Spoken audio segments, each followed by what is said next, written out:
Australia doesn't have the best history when it comes to extinction. One example of this is the thylacine, also known as the Tasmanian tiger. This majestic animal was hunted to extinction because it ate farmers' sheep.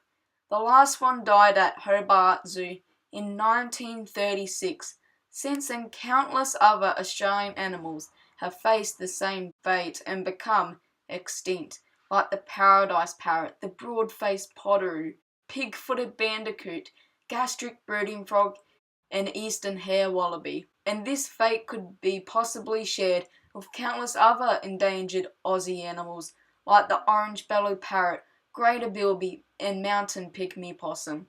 But my question is, will Tasmania's most iconic animal share this fate too? The Tasmanian Devil. I need to find out, and I know where to go.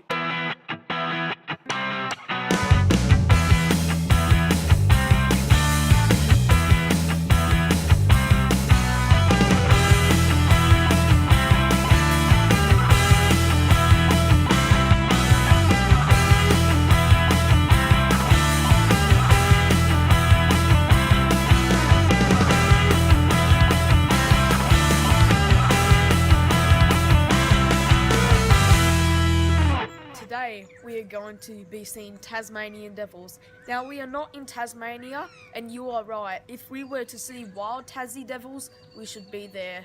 But where we are going today is the closest thing to seeing wild devils. We are going to Devil Ark. But first we have to get there. Along the way there was amazing wildlife and scenery, but after 9 hours in the car, we reached Devil Ark. This is the Tasmanian Devil. It is one of Australia's most iconic animals. Did you know that 1 in 11 devils have no white stripes at all? Males are larger and also weigh more than the females. A male Tassie devil usually weighs between 8 to 14 kilograms and females weigh 5 to 9 kilograms. They are the largest carnivorous marsupial living today. In the wild, a healthy devil can live for 5 to 6 years. When a Tasmanian devil is stressed, they will produce a strong odour. Tasmanian devils aren't hunters, they are scavengers. They'll go and eat any dead animal they can find. Birds, mammals, wallabies, reptiles, amphibians, even insects. Their jaw pressure is extremely strong and can even crush through bones. Their jaw pressure is the strongest out of all animals in size comparison. A newly born devil is only the size of a grain of rice and will stay in its mother's backward-facing pouch for around 4 months. After that, it will stay with their mother for another 5 or 6 months. At 10 months of age, it will leave its mother. Tasmanian devils stop breeding after 5 or 6 years of age. But unfortunately, these amazing creatures are disappearing from the wild and are endangered. Their main threat is DFTD, Devil Facial Tumour Disease. This disease started back in the 1990s and since then has wiped out 90% of the devil population. Unfortunately, currently there is no cure for it. Recently there has been another disease discovered called DFT2, but not a lot of research has been done about it. Another threat facing them is being hit by cars. But that's where Devil Ark comes in. Started back in 2011, officially opened in 2011, but it started with 44 devils from Tasmania. But it was, to go further back than that, it was a vision of John Weigel at the Australian Reptile Park to have a mainland breeding facility for the Tasmanian devil due to the problem with the facial tumor in the wild. So it was his vision to have a facility where he could breed healthy devils free from the tumor, and ended up coming upon donated land and ended up at Devil Ark. So how many devils are at the Ark at the moment? There's currently 135 roughly. There's about 35 joeys from this year plus the 100 or so adults. Yep. So how many devils has Devil Ark bred?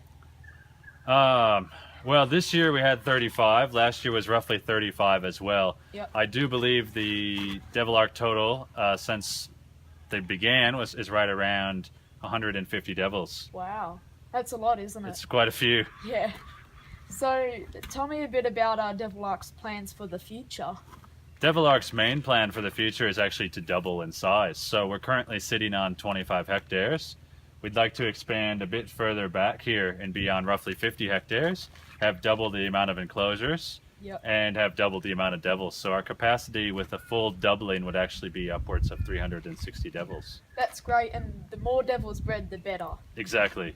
So, why are devils important for Tasmania's environment?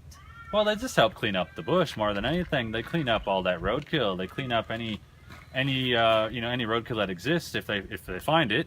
And by doing so, they're potentially eliminating diseases that might be sitting there with the roadkill. And they're just keeping the area a bit more pretty to look at rather than seeing a dead carcass everywhere. Yeah. So, in your opinion, what does the future for the devils look like? I would say it's quite optimistic currently. With the opportunity to release devils from Devil Ark back into Tasmania, we're helping increase the genetic variation of the devils in Tasmania to hopefully build up a bit more of an immunity to the tumor. And then in addition, as I mentioned before, if they are able to create a bit of a vaccine or immunization, then we wouldn't have to worry about the facial tumor wiping out so much of the population moving forward. So we'd like to see a recovery, at least in some sense, in the coming years. So what can everyday people do to help support Devil Ark and help save wild devils? Well, the typical person, any type of donation helps greatly. Anything that we can do to increase the amount of devils we have here, increase the amount of breeding animals that we have, that of course helps out the devils for the future, and then allows us to release more animals back into the wild. For people in Tasmania, what they can do is just to be very cautious and alert on the roadways. Since they are an animal that's struggling with a tumor, you don't want them to be dying on the roadways from vehicular issues. Well, thank you for talking to me today. No worries. Thank you very much. Nice talking to you. After seeing the work at Devil Ark, I have hope for the future of the Tassie Devil.